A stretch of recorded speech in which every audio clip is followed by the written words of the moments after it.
In this video, we'll learn how to add a transition to your videos using Capcut for your PC. In Capcut, transitions can include effects like fades, wipes, dissolves, or various creative animations that help seamlessly blend one clip into the next, enhancing the overall viewing experience.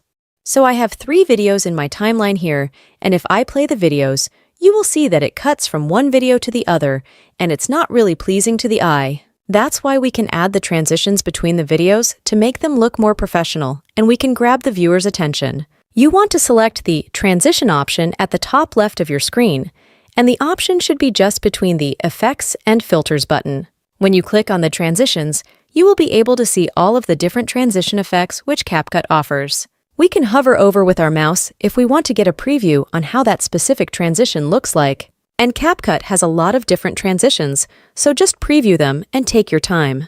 In order to add a transition between the 2 videos, we want to click and hold over the transition and simply drag it over the 2 videos.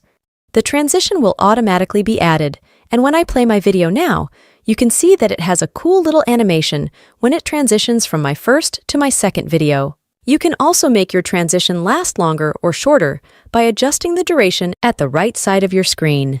But that's essentially how you can add a transition between 2 videos or 2 photos in Capcut. If you want more similar Capcut tutorial videos, make sure you check out the Capcut playlist from the description of this video, and I will see you in the next one.